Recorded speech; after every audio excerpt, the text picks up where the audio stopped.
Então, educando para a eternidade. Todas as vezes que eu penso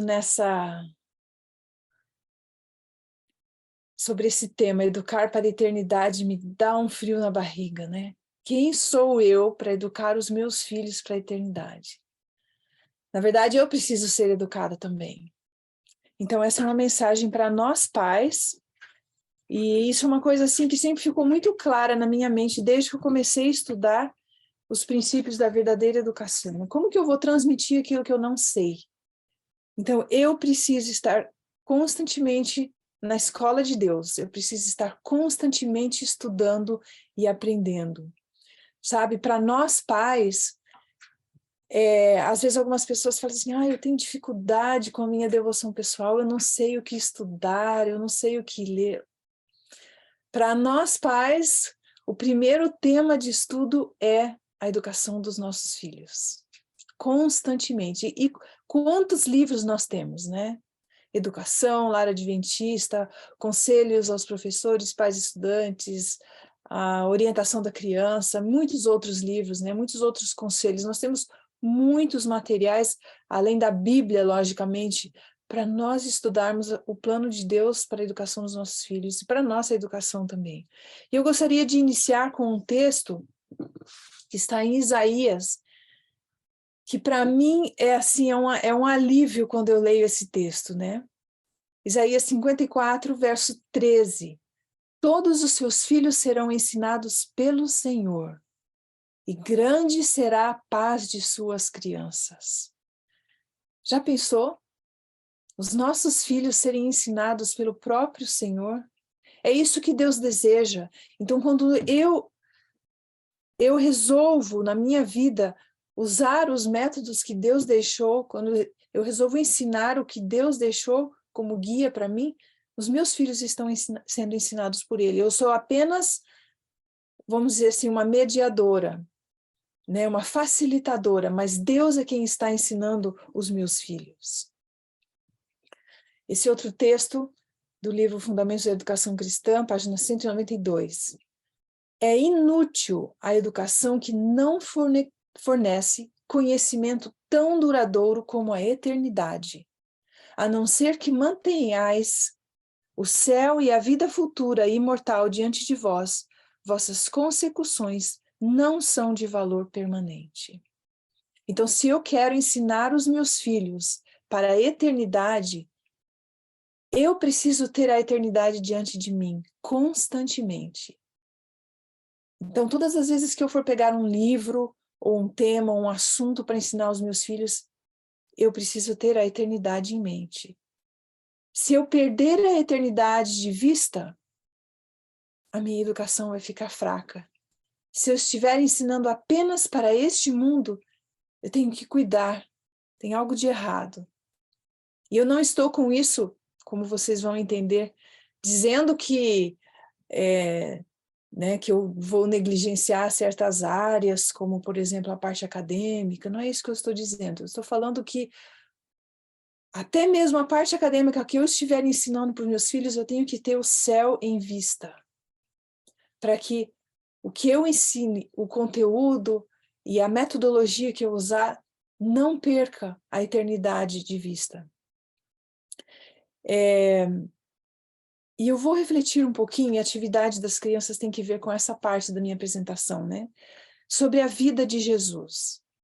E quando a gente lê sobre a educação de Jesus, tem aquele versinho, né? Que é bem conhecido, Lucas 2:53, que assim, é praticamente o único verso da Bíblia que fala sobre a educação de Jesus na infância e na adolescência dele, mas como esse verso fala tantas coisas importantes para nós. E crescia Jesus em sabedoria, estatura e graça. 3 coisas. Diante de Deus e dos homens. 2 outras coisas importantes aqui. Então, nós temos 5 elementos nesse verso que nós vamos dar a nossa atenção hoje. Crescia Jesus em sabedoria, estatura e graça. O que quer dizer crescer em sabedoria, estatura e graça? Se nós formos analisar bem, é o desenvolvimento físico, mental e espiritual do ser humano. É exatamente isso que a verdadeira educação é. É o desenvolvimento harmônico das faculdades físicas, mentais e espirituais, como diz na primeira página do livro Educação. Jesus recebeu essa educação. Esse era o plano de Deus para Jesus e é o plano de Deus para nós hoje também. Mas a segunda parte desse verso também chamou muito a minha atenção esses dias. O que seria crescer diante de Deus e dos homens? Sabe, quando nós seguimos a vontade de Deus na nossa educação, nós estamos agradando a Deus. Quando nós nos desenvolvemos dessa forma integral, nós estamos automaticamente agradando a Deus. No livro de Hebreus, esse texto não está aqui, mas Hebreus 13, 16 diz assim: não se esqueçam da prática do bem e da mútua cooperação, pois de tais sacrifícios Deus se agrada. Então Deus se agrada do quê? Da prática do bem e da mútua cooperação, isso é, de fazer o bem ao próximo também. Então, quando nós agradamos a Deus, nós também vamos agradar aos homens. Logicamente, que homens? Os homens que têm o temor de Deus no coração. Talvez nós não vamos agradar a todos os homens. E a Bíblia também fala em Atos 5:29 que mais importa agradar a Deus do que aos homens. Então, quando eu agrado a Deus, eu também vou agradar aos homens que estão buscando a Deus. E é justamente isso que Deus deseja de nós. A nossa vida é para ser uma constante missão. Tudo que eu estiver fazendo, e essa é a beleza da educação, quando eu estou praticando os princípios que Deus deixou, automaticamente eu vou estar pregando o evangelho através da minha vida. Às vezes nós nos preocupamos tanto em desenvolver, ministérios e projetos missionários específicos, e não tem nada de errado com isso, mas a nossa vida vai ser uma missão, a nossa vida vai ser uma oferta diante de Deus e diante dos homens também. Sabe por quê? Porque dentro da verdadeira educação, a nossa vida se transforma em uma vida de serviço. O elemento da verdadeira educação mais importante para a missão e para a eternidade é o serviço. Acho que eu não coloquei mais esse texto aqui no livro Educação, página 16, diz assim: a abnegação é a base de todo o verdadeiro desenvolvimento. Por intermédio do serviço abnegado, recebemos a mais alta cultura de cada faculdade. Olha que impressionante. Por meio do serviço abnegado, servir ao próximo, eu recebo a mais alta cultura de cada uma dessas três faculdades: físico, mental e espiritual. O que Jesus veio fazer no mundo? Ele veio servir. E quando eu aprendo a servir, quando eu ensino os meus filhos a servirem, eu estou fazendo nada mais, nada menos do que a obra que Cristo veio fazer no mundo. Então, se eu desejo ser como Cristo, aqui está o primeiro passo: servir como Ele serviu. Então, através do exemplo de Jesus, nós também aprendemos os 4 compêndios, e eles já foram mencionados aqui, mas eu gostaria de colocar os 4 compêndios dentro dessa perspectiva do serviço. Quando nós estudamos a Bíblia, nós lemos e aprendemos exemplos de serviço, de pessoas que serviram. Quando eu estudo a natureza, eu vejo ilustrações do serviço. A natureza toda serve. Tudo na natureza está servindo a algo mais. Então é uma ilustração. Nós vamos ver mais alguns detalhes daqui a pouco. O trabalho útil é a prática do serviço.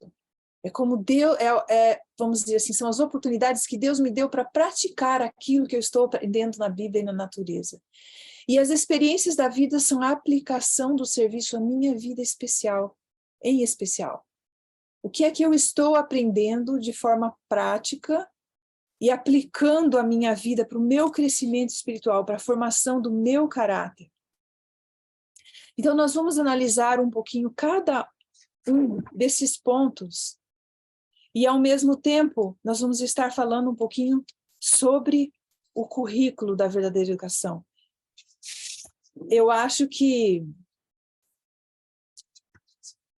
Já falei.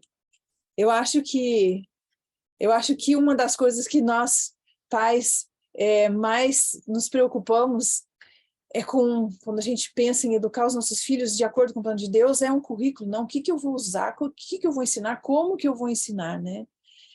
E esse ano, Deus nos trouxe para um lugar bem especial, para uma escola. Meu esposo acho que já comentou um pouco na sexta-feira à noite.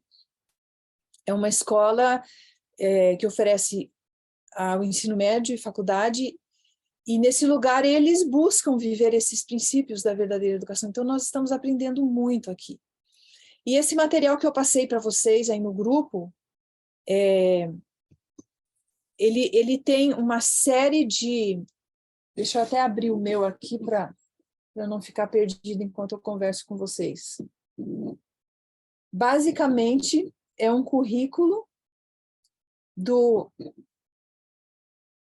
ensino fundamental e do ensino médio, que era a proposta da igreja, do Departamento de Educação, em 1918. Então, você percebe que foi logo após a morte de Ellen White, poucos anos, né, após, aonde as pessoas estavam realmente buscando seguir. E por que eu coloquei aí? Nós vamos aprender muitas coisas importantes através desse material. Deixa eu só achar o meu aqui. Então, mantenha aí perto de você, se possível, se você imprimiu, ou se quiser fazer algumas anotações, porque eu vou estar fazendo algumas referências e comentando algumas coisas. Mas eu fiquei muito impressionada quando eu encontrei esse material. Na verdade, é um livrinho, e dentro desse livrinho, então, trazia essa listinha de áreas de estudo, né, que nós deveríamos oferecer aos nossos filhos nas diferentes etapas. Então, mantenha essa listinha aí com você, para que a gente possa fazer uma referência. Mas nós vamos começar com a Bíblia, então. Já foi muito comentado aqui, o pastor Gumide falou um pouco ontem sobre isso, e eu gostaria de trazer, então, algumas ideias práticas e algumas sugestões que eu tenho aprendido, né, de como a gente estudar a Bíblia. Uma coisa é considerar a Bíblia como um livro de boa instrução moral, a que se deva atender tanto quanto seja compatível com o espírito do tempo e nossa posição no mundo.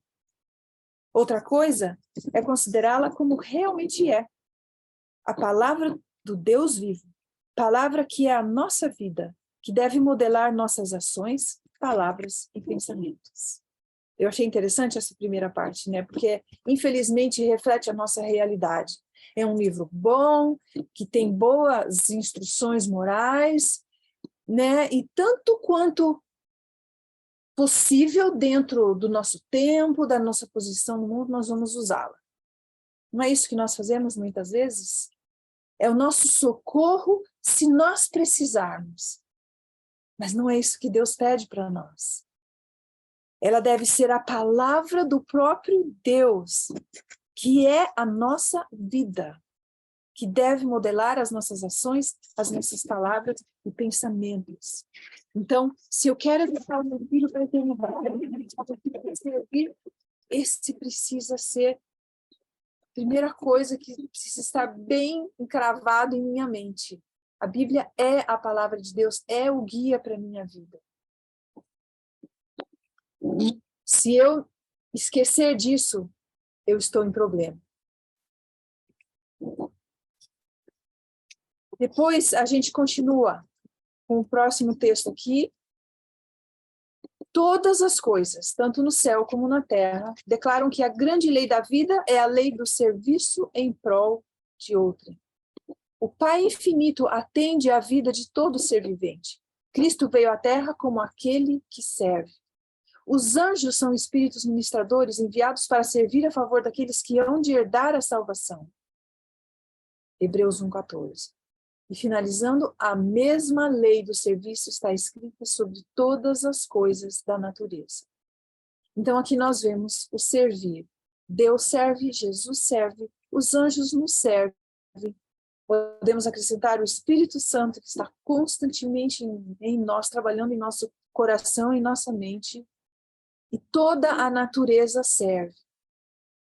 Eu coloquei vários textos aqui, porque eu fiquei assim, muito impressionada com esse ponto específico do serviço, que está intimamente relacionado à verdadeira educação. É a base da verdadeira educação. Não há nada a não ser o coração egoísta do homem que viva para si. Olha que triste. Só o nosso coração vive para si. Tudo mais serve. Nem um pássaro que fende os ares, nenhum animal que se move sobre a terra deixa de servir a qualquer outra vida. Folha alguma da floresta, nem humilde haste de erva é sem utilidade. O sol derrama sua luz para alegrar a 1000 mundos. O próprio oceano, a origem de todas as nossas fontes, recebe as correntes de toda a terra, mas recebe para dar. Os vapores que lhe acendem ao seio caem em chuveiros para regar a terra, a fim de que ela produza e floresça. Então, a natureza, tudo na natureza serve. Então, nós estamos constantemente diante de um mundo que está servindo. E existe uma razão muito especial para isso. Porque Deus deseja que nós aprendamos essa lei, que essa seja a lei da nossa vida também, o servir. No ensino do Salvador por meio de parábolas, há uma indicação do que constitui a verdadeira educação superior. Às vezes, quando nós pensamos no ensino através da natureza, a gente pensa muito assim, nos aspectos da ciência, né? E é lógico que a ciência está na natureza, mas a gente acaba se preocupando, às vezes, em ensinar coisas tão profundas, cientificamente profundas aos nossos filhos, quando, na verdade, o que Deus quer de nós é algo mais profundo ainda do que isso, porque é algo que vai transformar o nosso coração, né? E nós vemos aí o exemplo de Jesus, continuando nesse texto. Cristo poderia ter desvendado aos homens as mais profundas verdades da ciência. Poderia ter revelado mistérios que têm exigido o esforço e estudo de muitos séculos para penetrá-los. Poderia ter feito sugestões em ramos de ciência que dariam matéria para pensar e estímulo para a invenção até o fim do tempo, mas não o fez. Imagina, Jesus, o próprio Criador, sabendo cada mínimo detalhe da natureza, ele poderia ter levado os ensinos dele, as parábolas dele, assim, com um lado muito científico, né? Talvez para mostrar a sua própria grandeza e todo o seu conhecimento, mas Jesus não fez isso. Qual era o ponto principal de Jesus ao ensinar através da natureza? Continuando, não disse coisa alguma para satisfazer a curiosidade ou a ambição dos homens, abrindo portas à grandeza mundana. Em todos os ensinamentos, levava Cristo a mente do homem em contato com a mente infinita. Não atraía a multidão para estudar teorias humanas sobre Deus e sua palavra ou obras. Ensinava-os a contemplá-lo, manifestado em suas obras, palavras e providências. Cristo não tratava de teorias abstratas, mas daquilo que é essencial ao desenvolvimento do caráter. Então, qual era o ponto, qual era o foco do ensino de Cristo através da natureza? Desenvolver o caráter. Então, continuando. E aquilo que ampliará a capacidade humana para conhecer a Deus, aumentando-lhe a eficiência para fazer o bem.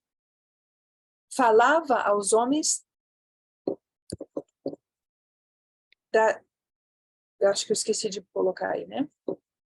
Falava aos homens das verdades que se relacionam com a conduta da vida e se prendem à eternidade. Então, vamos voltar aqui para essa última parte. Quais são as coisas os pontos principais de quando Jesus usava a natureza ou as parábolas para ensinar, né? O desenvolvimento do caráter, aquilo que amplia nossa capacidade para conhecer a Deus, automaticamente o quê? Aumentando a eficiência para fazer o bem. e falava verdades que se relacionam com a conduta de vida e a eternidade.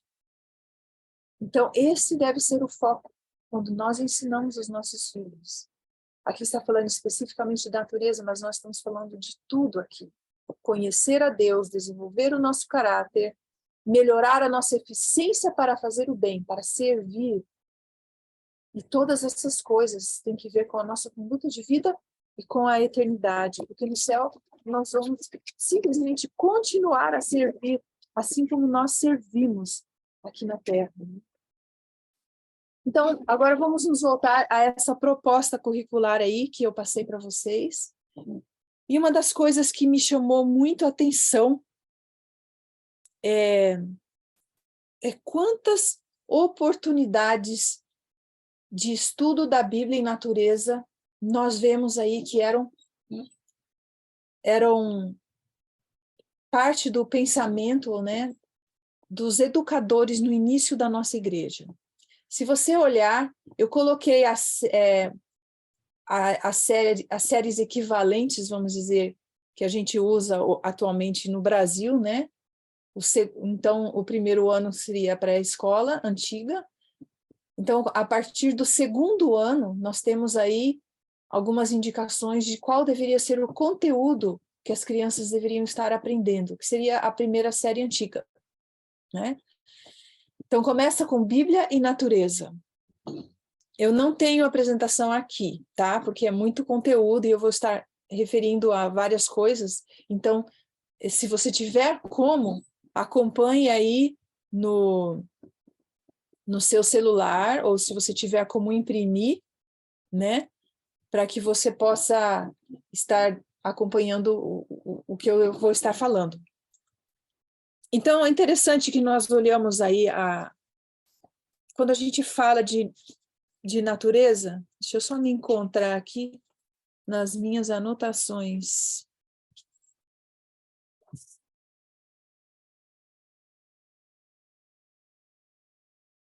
Eu vou começar com a natureza e depois eu vou voltar à parte da Bíblia.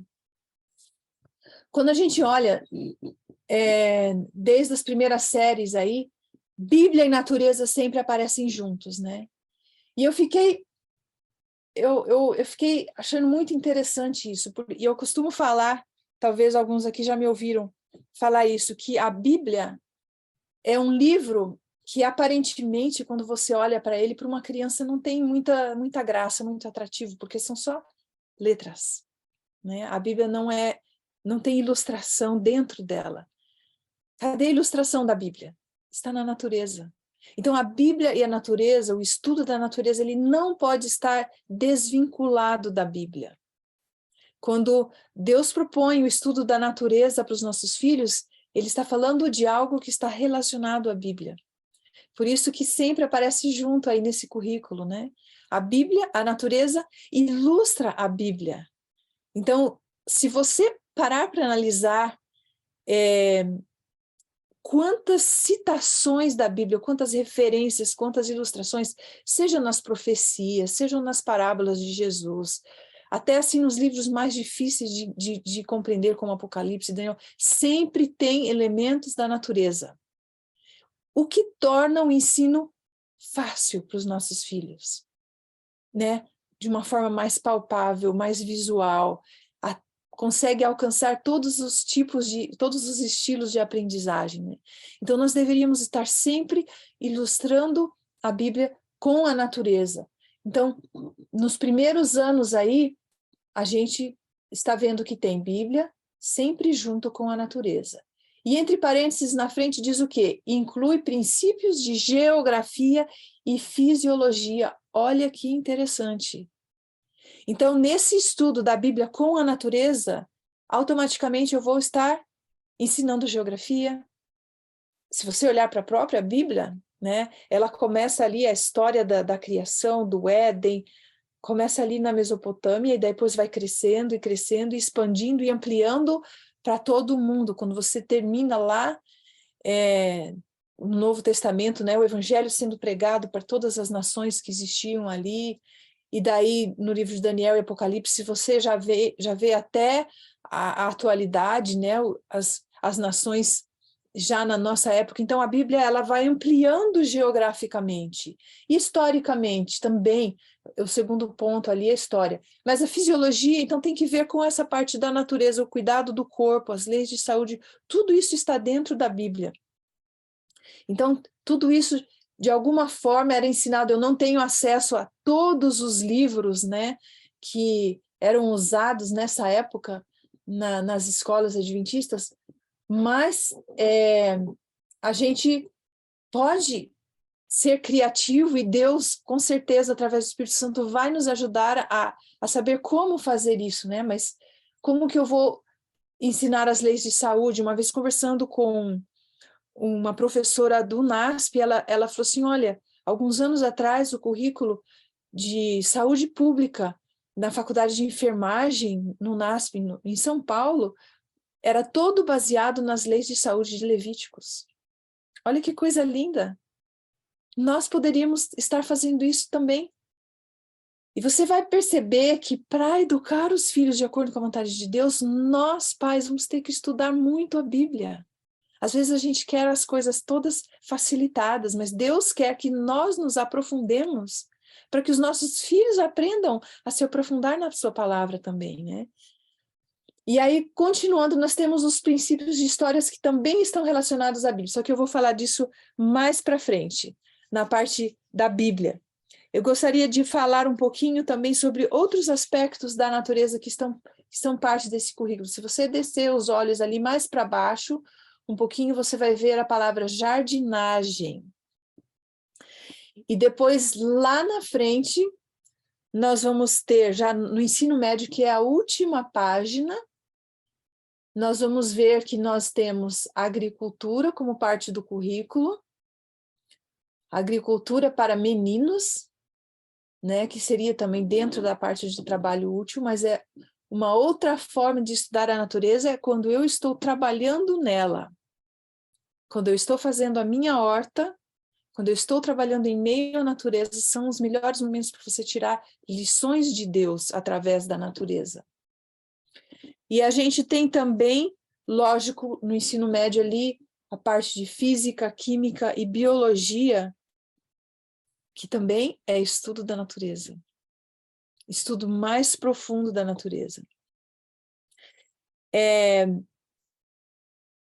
Voltando ali já no ensino fundamental, lá no finalzinho de cada uma das séries, a gente tem também algumas coisas que tem ali caligrafia, solfejo, desenho, ginástica, né? Tem várias coisas na mesma linha. Não, assim, a gente não tem uma referência de quantas aulas por semana, ou como que era feito isso, mas o fato é que são coisas que faziam parte da educação das crianças, né? Então, a ginástica, e a palavra em inglês é uma palavra bem antiga, né? Eu fiz a tradução para ginástica, mas significa, não significa esportes aí, significa ginástica mesmo, o desenvolvimento da aptidão física, né?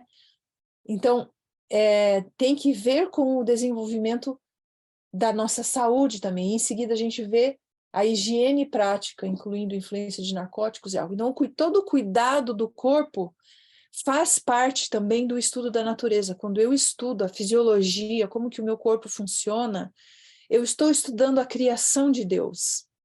Então, isso também faz parte da natureza e nós temos muita informação, como eu já mencionei, sobre isso dentro da própria Bíblia.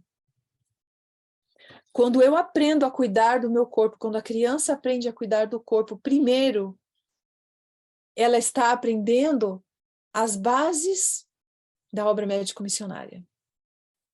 Eu não vou saber como ajudar os outros se eu não sei como cuidar do meu próprio corpo. Nós estamos passando esse final de semana na casa de uns amigos, e eles têm 3 crianças que são educadas dentro desses princípios, né? E ontem eu achei bem interessante, um dos meninos, acho que de 6 anos, estava explicando, né, alguma coisa relacionada à saúde. Ele estava falando por que quando ele fica doente, que ele não come tanto.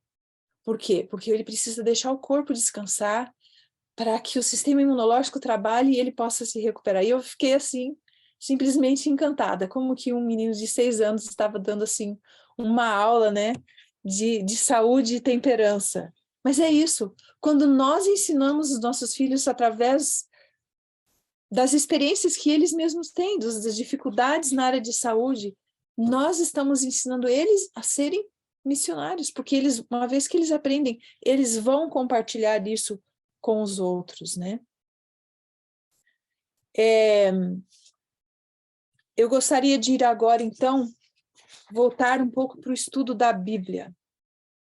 Como eu mencionei antes, o objetivo do estudo da Bíblia é a gente aprender, ter exemplos de pessoas que serviram.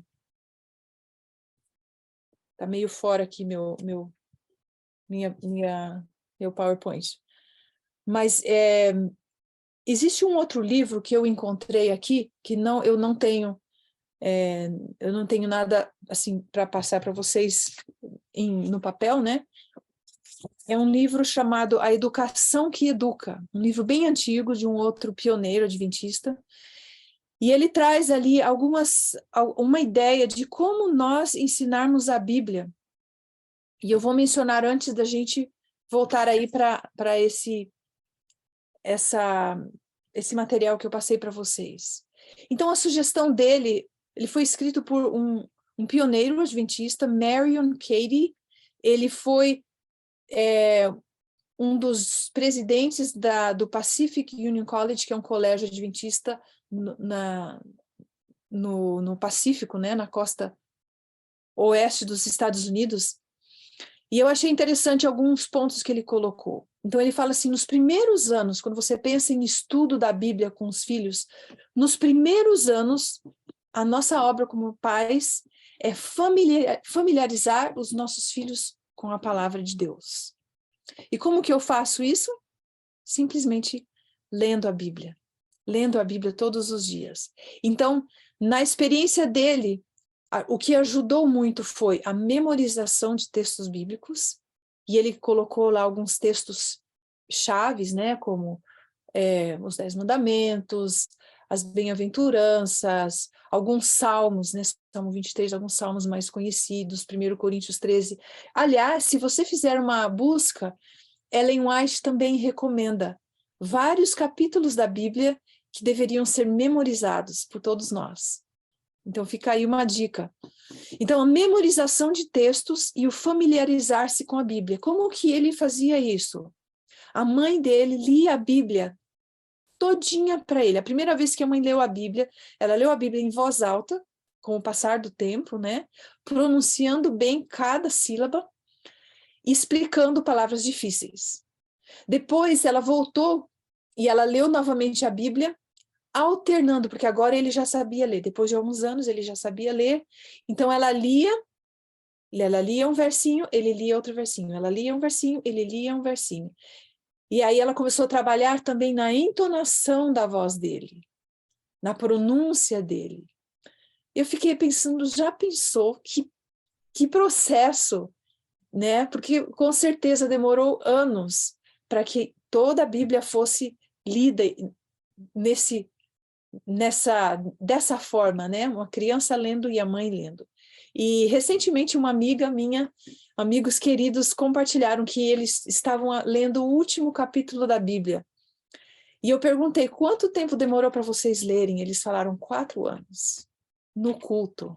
Cada dia o pai e a mãe sentavam com os filhos e eles liam um pedacinho da Bíblia. Não sei especificamente se era um capítulo, mais ou menos, mas em 4 anos, aproximadamente dos 3 aos 7 anos de idade, as crianças já tinham lido a Bíblia inteira. E eu achei isso simplesmente fantástico. Se você oferece ao seu filho, logo nesses primeiros anos, né, todo o conhecimento ali da Bíblia, quando eles começarem a ler, eles vão poder se aprofundar mais, então, no conhecimento.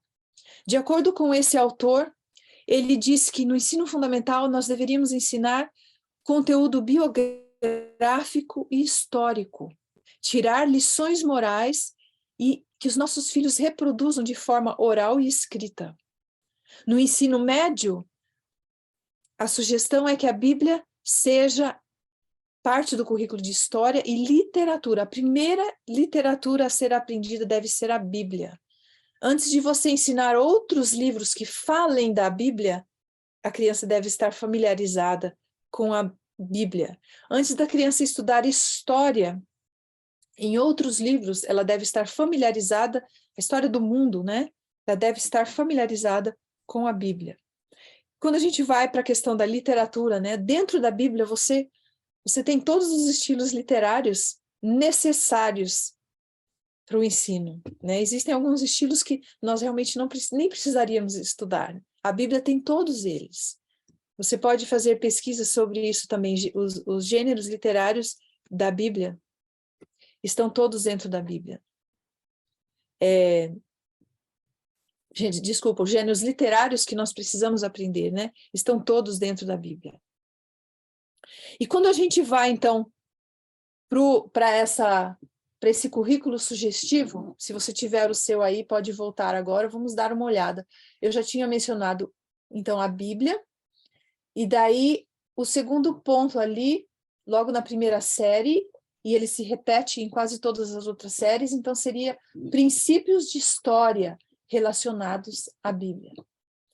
Uma sugestão também, e nós estamos seguindo essa sugestão já tem alguns anos, uma vez que você leu a Bíblia todinha com os seus filhos, né, logo nos primeiros anos, você então agora vai estudar junto com o Espírito de Profecia. Você vai ler a série O Grande Conflito, porque aí você tem a história também todinha ali da perspectiva de Deus.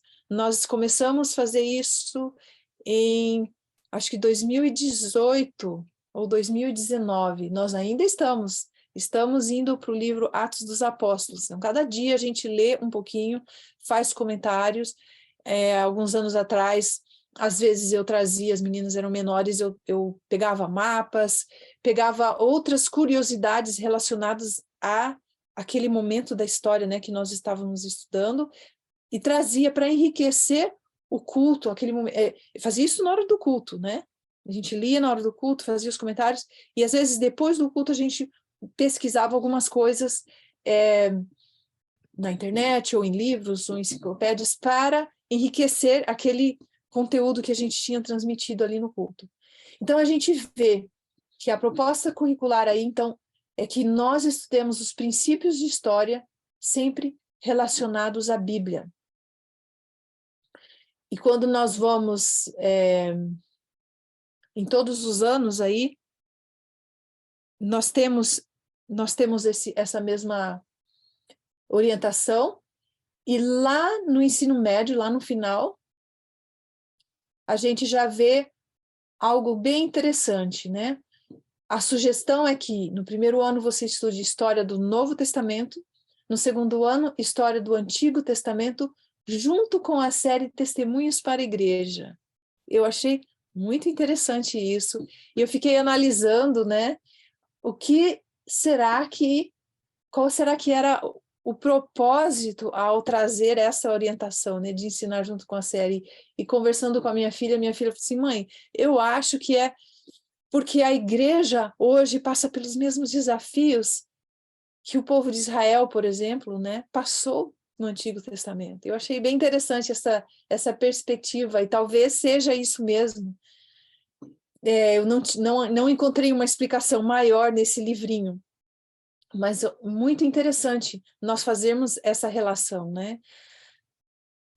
Isso traria aos nossos filhos, com certeza, assim, uma confiança muito maior em Deus, saber que Deus, assim como Ele guiou o povo de Israel no passado, Ele está nos guiando também hoje, né? A sua igreja. No terceiro ano, a sugestão é História de Missões e História Denominacional. Também uma parte fantástica que muitas vezes a gente esquece de compartilhar com os nossos filhos, né? Os nossos filhos acabam não conhecendo a história da igreja, os pioneiros, ou mesmo ali o período da reforma, né? Então isso faz parte do ensino da Bíblia também. E no 4º ano, a sugestão é estudo de doutrinas bíblicas. É lógico que nós vamos estudar isso antes também, né? E hoje existem materiais, a gente mesmo ajudou, né, a divisão na produção de um CDzinho sobre as doutrinas da igreja, e as crianças têm acesso a esses materiais, e outros livrinhos que a Casa Publicadora tem. Então, são temas que nós podemos já ir trabalhando desde cedo, mas lá na frente os nossos filhos podem estudar de uma forma bem mais profunda. Em Hebreus 13:17 diz: lembrem-se dos seus líderes, os quais pregaram a palavra de Deus a vocês, e considerando atentamente o fim da vida deles, imitem a fé que tiveram. Então, uma das razões por que a gente deve estudar também a vida dos pioneiros, né, e a vida dos heróis da Bíblia é para nós imitarmos o exemplo deles, nessa vida de serviço que nós vamos estar desenvolvendo com os nossos filhos. Nós precisamos ajudá-los a servir. Nada melhor do que imitar a vida de pioneiros que já serviram no passado. Vamos agora para a parte de trabalho útil. No Lar Adventista, na página 288, diz: no fiel desempenho de simples deveres do lar, os rapazes e as meninas lançam os alicerces da excelência mental, moral e espiritual. Estou meio atrapalhada aqui. Então, os alicerces da excelência mental, moral e espiritual são lançados aonde? No trabalho útil dentro do lar. Então, aquela loucinha que os nossos filhos vão lavar, aqueles brinquedos que eles vão guardar, né? Ajudar em outras áreas do trabalho útil dentro de casa, vai estar lançando os alicerces da excelência em todas as áreas de desenvolvimento. Quando nós olhamos na proposta curricular, nós vemos aí várias áreas de trabalho, né, que os nossos filhos podem desenvolver, como jardinagem, depois marcenaria. No meio do ensino fundamental, os meninos começam já a trabalhar marcenaria, as meninas costura e culinária. E eu achei interessante que lá nas primeiras séries eles sugerem construção com papel e papelão. Olha que interessante. Então, nessa parte de construção, você também vai estar trabalhando matemática. Se você olhar, no início tem números, que seria a matéria de matemática. Mais para frente, no 4º ano, entra aritmética, né? E tem algumas referências que, já lá mais no final, geometria e contabilidade, inclusos eu estou lendo no 6º ano, né? Princípios elementares de geometria e contabilidade, inclusos em aritmética e treino manual. Então, o treino manual está intimamente ligado ao estudo da matemática. Quando eu estou trabalhando na horta, eu tenho que fazer cálculos matemáticos, eu tenho que calcular desde coisas simples como o número de covinhos, o número de sementinhas que eu vou colocar dentro de cada cova, até coisas mais complexas que vão ensinar a matemática para os meus filhos. Nós estamos sem tempo aqui, eu já percebi que eu me prolonguei bastante na primeira parte. Vocês estão percebendo que é muita coisa e é muita coisa maravilhosa, e eu fico assim tão empolgada que até me perco aqui em tudo que eu tenho para falar. Mas eu gostaria de passar então para a parte das experiências da vida. Eu não tenho uma citação aqui, mas eu vou compartilhar com vocês, antes de nós finalizarmos. As experiências da vida, então, seriam a aplicação do serviço na nossa vida, aplicar na vida diária o que eu aprendi. E eu gostaria de chamar a sua atenção para as matérias de linguagem dentro desse tema. Porque Ellen White fala assim, que nós devemos desenvolver linguagem para nós sabermos como nos comunicarmos bem com as pessoas. Então, quando eu penso assim, em trabalho missionário, em contato com o próximo, esse é o objetivo principal de nós ensinarmos aos nossos filhos como falar bem, como escrever bem, como se comunicar bem, como se fazer entendido. Então, Ellen White fala, por exemplo, que mais importante do que aprender línguas estrangeiras é eu ensinar a falar bem, meu filho a falar bem, a escrever bem na língua nativa. Por quê? Porque o objetivo é usar a linguagem na comunicação da verdade com o meu próximo, né? E nós vemos aí, nesse currículo, nesse modelo de currículo, existem várias áreas, né, que devem ser desenvolvidas. A leitura, a literatura simples, quer dizer, diferentes tipos de textos, desde os primeiros anos as crianças devem estar expostas a diferentes temas, né, dentro da linguagem, mesmo assim, mesmo temas de outras matérias, e existe uma série de livrinhos que elas estão disponíveis. Quem tem acesso ao meu Google Drive, a minha pasta no Google Drive, eu posso passar isso no grupo também. Nós temos uma série de livrinhos que eles em inglês são chamados de readers, são os livrinhos, as cartilhazinhas das crianças no ensino fundamental, né? E analisando ali as cartilhas, você vai ver que existem textos de vários assuntos na própria cartilha. Então, você tem texto de história, texto de geografia, texto relacionados ao desenvolvimento do caráter, né? Tudo dentro vamos dizer assim, da literatura, da primeira literatura que a criança vai ler. Então, esse era o objetivo, a criança desenvolver a linguagem lendo assuntos e temas que são construtivos para ela. E uma das coisas que tem, assim, atraído muito a minha atenção nesses últimos tempos em relação à linguagem e à missão, o uso da linguagem na missão, é o trabalho missionário. Existem várias formas, né, que nós podemos envolver os nossos filhos no trabalho missionário. Lá no início, quando eles são pequenininhos, eles podem começar a fazer visitas a pessoas idosas. Nessa visita, eles vão ter a oportunidade de estar falando. Nesse currículo existe também a matéria retórica. E eu fiz um pouco de pesquisa porque eu não tinha estudado muito. O que é retórica? Retórica é você falar bem, é diferente de oratória. Oratória é você falar bem em público. Retórica é você falar bem e se fazer entendido. Então, isso é parte do currículo do ensino médio aí. Por que nós precisamos desenvolver a retórica?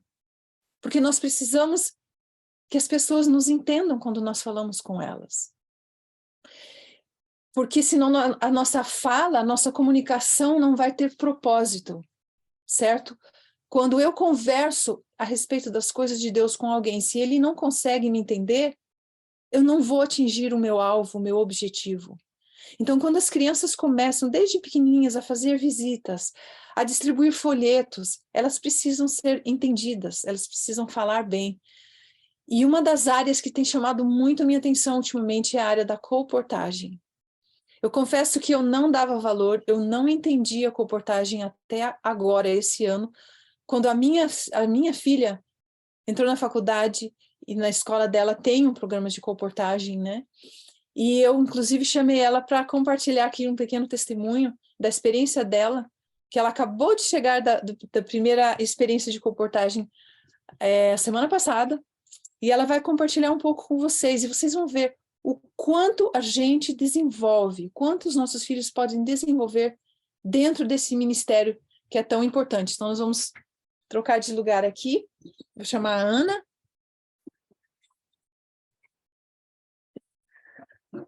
Olá a todos, bom dia, eu sou a Ana, e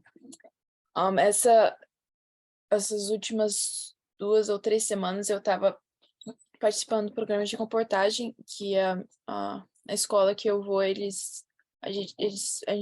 todos os alunos têm que fazer pelo menos 2 semanas e meia de comportagem cada ano, e eu também, como minha mãe, eu tinha uma visão errada de comportagem. Eu não gostava, assim, eu queria ter a experiência de comportar, mas ao mesmo tempo eu não queria, não queria passar pela experiência de ter que insistir com as pessoas de comprar coisa, oferecer. E eu não sou uma pessoa que é boa em oferecer material para as pessoas comprarem, ou vender, eu não sou boa nisso, então eu tava muito, assim, com o pé atrás para entrar nisso, mas eu fui e foi uma grande bênção, mudou a minha maneira de ver a comportagem totalmente, e eu vou falar aqui algumas coisas que a comportagem ensina. Comportagem ensina perseverança, porque quando você está comportando, você precisa de muita perseverança, porque você vai receber muitas rejeições e... Consegui tirar? Posso tirar? Ok. E você recebe muitas rejeições. Algumas não são tão legais assim. Algumas são até rejeições bem, bem gentis, mas algumas não. E você também... são várias horas, a gente comportava 8 horas por dia. A gente começava no meio da manhã e até já tinha escurecido quando a gente terminava. Então, chega no final do dia, a gente estava bem cansado, a bolsa estava pesada, mas a gente tinha que continuar e porque a gente sabia que a gente estava fazendo uma obra para Deus, né? Não simplesmente para conseguir ganhar dinheiro. E outra coisa que ensina criatividade para abordar as pessoas. Ao longo do tempo eu ia aprendendo e eles iam treinando, os líderes iam treinando a gente também, como abordar diferentes pessoas, como saber que livros apresentar para cada pessoa diferente, olhar em volta se você está comportando para casas, olhar em volta se tem brinquedos em volta, para você saber que livros poder apresentar. E, às vezes, dependendo da pessoa que vem à porta, você tem que mudar rapidamente o livro que você vai apresentar. Então, você tem que ser, às vezes, bem criativo. E se a pessoa rejeita um livro, você pode, talvez, ela esteja interessada em outro livro, e você tem que ter esse discernimento e, claro, com muita oração, o que apresentar para ela, como conseguir alcançar o coração dela. E nisso a gente também está em constante comunhão com Deus, porque eu não consigo fazer por mim mesma, tem que ser o Espírito Santo que vai ter que usar as minhas palavras e tocar o coração das pessoas. Então, quando a gente estava lá, a gente também orava muito. Toda vez que a gente saía do carro, a gente orava. Quando alguém saía, a gente orava pela aquela pessoa. Se a gente via alguém conversando, algum dos alunos conversando com outra pessoa, a gente começava a orar, porque realmente é obra do Espírito Santo. Não é a nossa obra, a gente não tem como alcançar o coração das pessoas pelas nossas próprias palavras, mas é o Espírito Santo que tem que usar a gente. E a gente estava falando em oração constantemente. Outra coisa, como minha mãe falou, ensina a gente aprender a se expressar, porque a gente tem que apresentar os livros ou algum livro para a pessoa e explicar de maneira efetiva o que o livro fala, de maneira rápida, que a pessoa entenda. E é um desafio, não é fácil você falar, porque às vezes eu começava a querer falar muita coisa sobre o livro e a pessoa já perdia o interesse, porque eu estava demorando muito. Então, a gente tinha que aprender a como se expressar bem, falar bem e outra coisa. Outra coisa que mudou a minha visão missionária. Eu achei até engraçado, no final da comportagem, um dia a gente saiu para fazer algumas coisas, e antes a gente só saía para fazer a comportagem, né? Então toda vez que a gente saía, a gente ia comportar em business, lojas, comércio e casas. Daí a gente saiu e eu tava olhando para fora do carro, fora da janela do carro. Nossa, eu nunca mais vou ver nenhum comércio, nenhuma loja, nenhuma casa, nenhuma pessoa igual antes. Porque agora eu vejo todas as pessoas que eu vejo como uma pessoa que não sabe o que a gente sabe. E é um privilégio a gente saber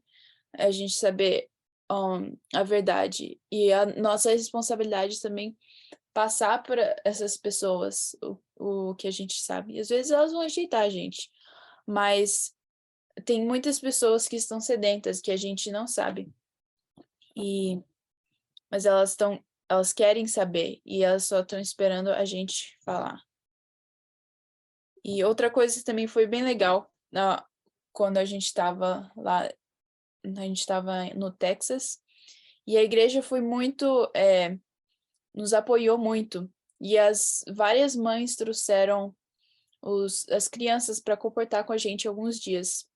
Teve várias famílias, vários dias que as crianças comportaram com a gente. E foi uma bênção. Assim, pra gente ajudava bastante, porque quando alguém via uma criancinha com a gente, eles ficavam super felizes e queriam ajudar a comprar algum livro.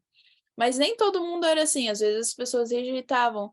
Então as crianças acabavam aprendendo muito também, como aceitar as rejeições, como às vezes a perseverança. Eu lembro que uma vez eu fui com várias menininhas e a gente foi num lugar, umas casas que não tinha ninguém em casa. Então a gente foi umas 20 casas, não tinha ninguém. E elas tiveram que aprender a perseverar e continuar, mesmo que as pessoas não não atendessem a porta ou não tivesse ninguém em casa, né? Então, foi uma grande bênção isso também. Muito obrigada, Ana. Ela teria muitas histórias mais para contar, mas como eu falei, né? Eu realmente não tinha essa visão e eu tenho aprendido. E esse é o nosso processo na vida, né? A gente não pode deixar não, a gente não pode parar de aprender nunca, né? E eu fico muito feliz por isso, sabe? Porque nós somos eternos alunos na escola de Deus. E Deus, ele nos coloca em situações que nós não passamos antes, para que nós aprendamos coisas novas, para que a gente aprenda a valorizar as coisas, né? Os princípios, aquilo que ele nos deu. E essa questão da comportagem, sim, tem falado muito ao meu coração. Fico triste que não fez parte da minha vida, acho que eu comportei uma vez só na minha vida, mas quantas coisas a gente pode aprender através de uma experiência dessa, né? E a gente vê vamos dizer assim, a junção de tudo aquilo, né, que nós ensinamos para os nossos filhos, se tornando realidade dentro de uma obra. Lógico que existem outras obras, como a obra médico-missionária, que também dá muitas oportunidades, né? Então você vê todos esses trabalhos, seja a comportagem, seja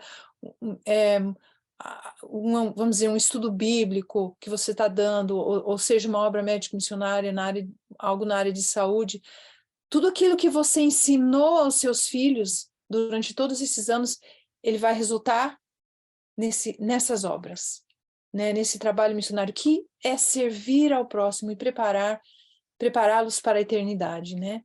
E eu gostaria de concluir, vou ver se eu consigo colocar de volta aqui, Ana, dar uma ajudinha, colocar dois últimos textos, porque às vezes, por exemplo, o momento em que nós estamos vivendo no Brasil, às vezes as pessoas falam assim, poxa,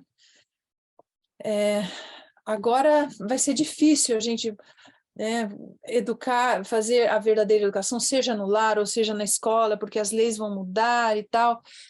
Mas, sabe, a gente não pode perder de vista aquilo que Deus, as promessas de Deus. E tem dois textos.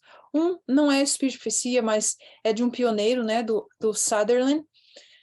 No livro Estudos em Educação Cristã, ele diz assim: a igreja triunfante é a que rompe o jugo da educação mundana, desenvolve e pratica os princípios da educação cristã.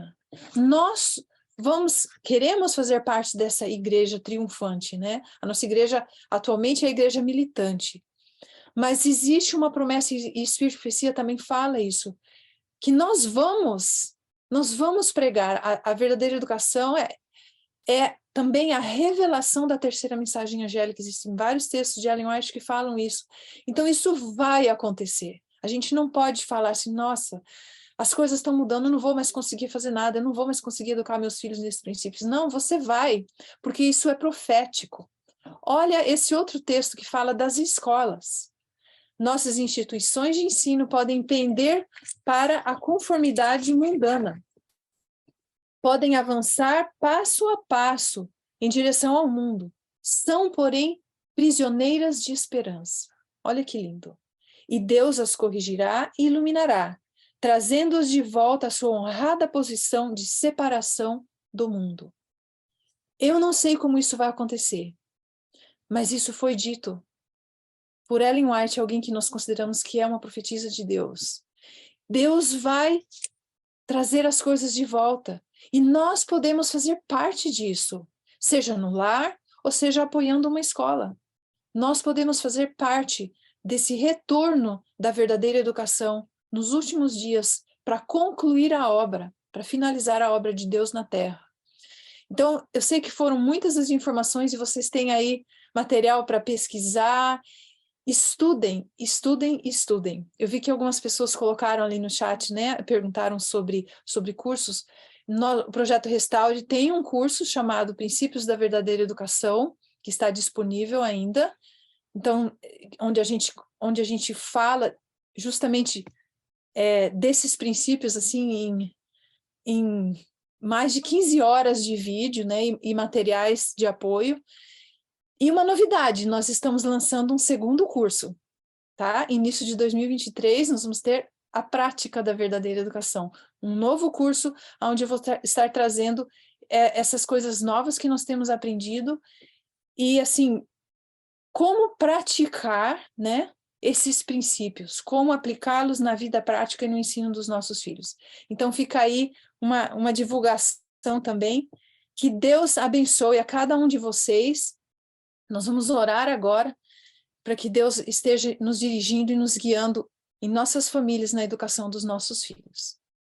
Querido Deus e Pai, é muito bom compartilhar, Pai, essas informações, estudar e descobrirmos junto tudo que o Senhor deixou para nós, Pai.